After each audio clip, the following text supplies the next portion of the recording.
This small component could be the reason why your power supply is failed. But don't worry, I'll show you exactly how to test it using the multimeter step by step. And I'll show you how to detect the bad ones in seconds. Stay tuned because I'm going to teach you how to test winding inductors correctly. And I'm going to teach you all methods that you can use to test it using the continuity option, the ohm option, and also the microhenries mode. So welcome guys to the episode number 14, where you're gonna master winding inductor testing. Basically, we find those inductors everywhere in switch mode power supplies, and computer motherboards, some laptop motherboards, receivers, televisions, everywhere. So this is one of the most important components in electronics.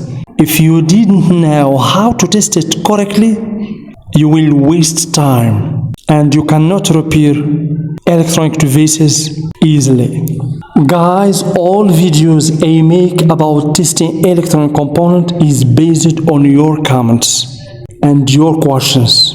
And by the way, my friends, I have decided to start testing components based on your comments. You get to choose what I test next. Just leave your suggestion in the comments and the component that gets the most mentions will be the one I test in the next video. I am reading all your comments, so don't hesitate to share your ideas. And please, if you enjoy these videos and want to support my work, the best way to say thank you for me is by liking and sharing the video. It really helps a lot. So guys, let's learn about electronics together at a high level, one component at a time. So before starting this episode, which component should I test next? Please enter comments. So guys, before diving into testing using the multimeter, let's understand first what is a winding inductor.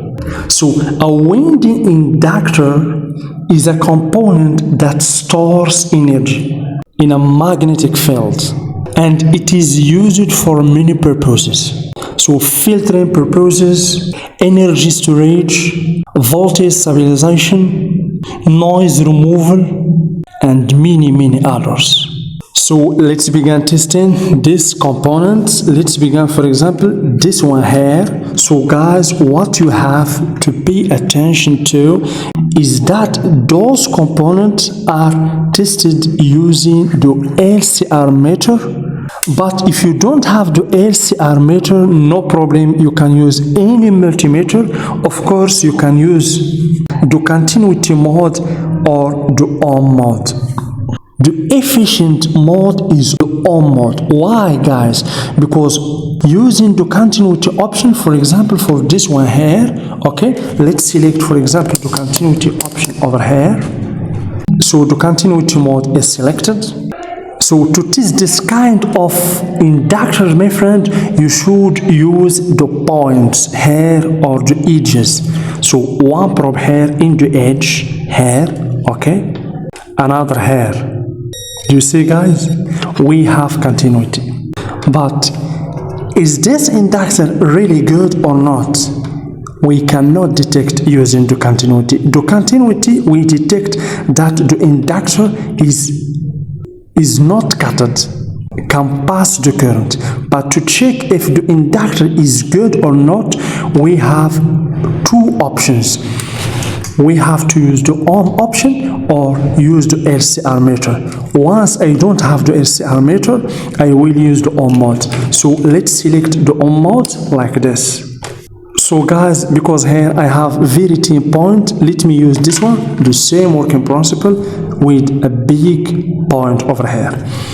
So by using the ohm mode, if I put one probe here, okay, another here, we have to get about 1 ohm to 3 ohm. Do you see, guys? 1.2. Okay, 1 ohm to 3 ohm, the inductor is good. But if we get 0 ohm, means the inductor is shorted. And if we get more than 3 ohm, means also the inductor cannot work properly. It is resistive. So you have to get 1 ohm to 3 ohm in the multimeter for all inductor. Let's check another one. This one, for example, the same working principle, 1 probe here. Basically, this one, we can put the probe of the multimeter here, no problem. Okay, so 1 probe here, another here. Do you see? 1.3. Good, this is good. Let's check another one, my friend, no problem. This one also here, okay, as you can see. So 1 probe here, another here. We have 1.432 ohm. Okay, so those inductors are good. So guys, please remember, the mode that you have to use to find out if the inductor is really serviceable or not is the ohm option, not the continuity option, because the right reading using the ohm option is between 1 ohm to 3 ohm. But for example, if you get 0 ohm, means the inductor is shorted.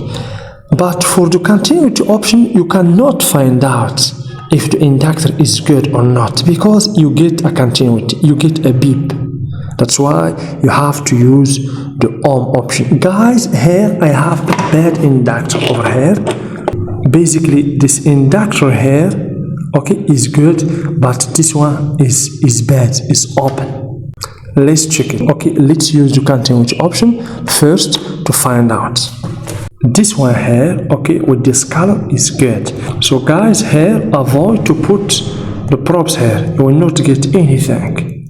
Okay, so 1 probe into each or into point here, we should get a continuity. Do you see, guys? We get a continuity for this one. But this one, the read one is open. Okay, let's find out. 1 probe here. Okay, another here.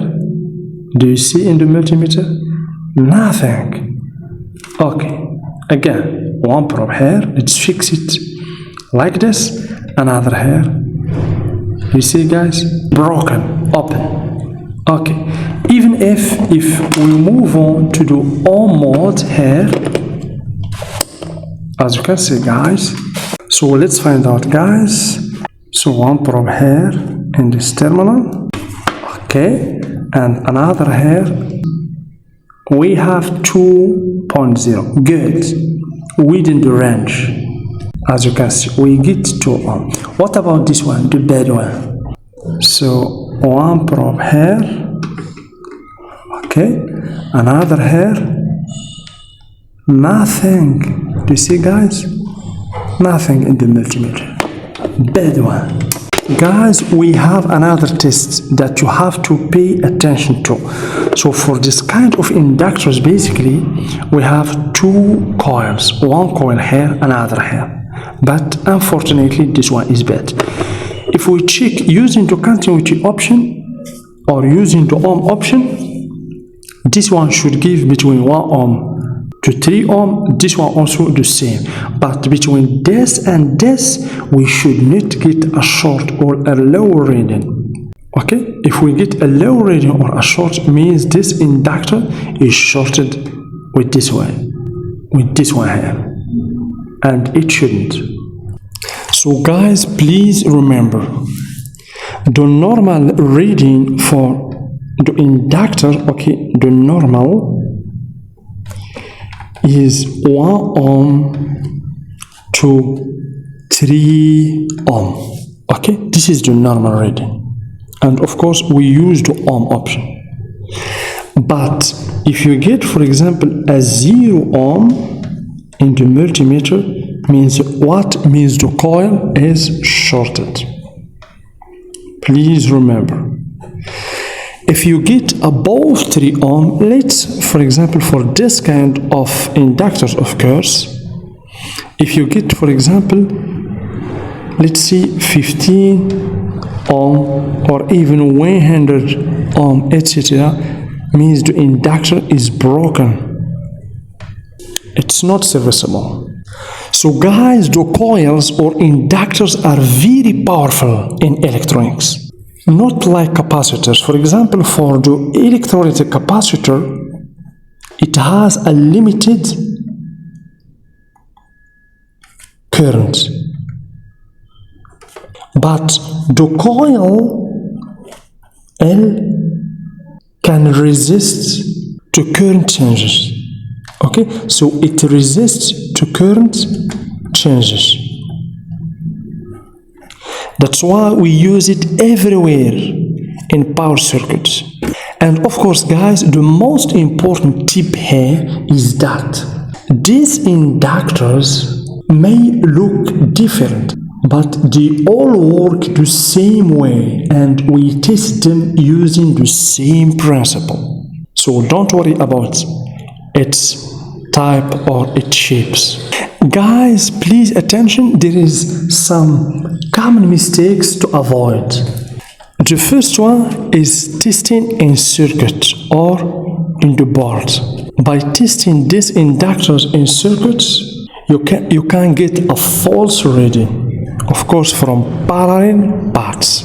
The second mistake, do not expect the exact inductance using the multimeter. No, never expect the exact value when testing electronic components. Always there are errors by the multimeter not calibrated, and also tolerance. So always expect a little bit different values. The third mistake to avoid, please do not confuse inductors with transformers or with resistors, because there are some inductors in this shape like this with line color like this, exactly the same as the resistors, but it's inductor. We're gonna see all this in the next videos. And of course, guys, if you want, unfortunately I don't have the LCR meter. Once I get it, I will use it to test inductors, because LCR meter is for this kind of components. We can use the micro Heinrichs to test the inductors. So once I get it, I will use it to test this. But if you don't have this one, no problem, you can use the ohm option. Okay, the ohm option is the mode that we use, but continuity option is not efficient. So guys, thank you very much. I hope that you understand about winding inductors, how to test it.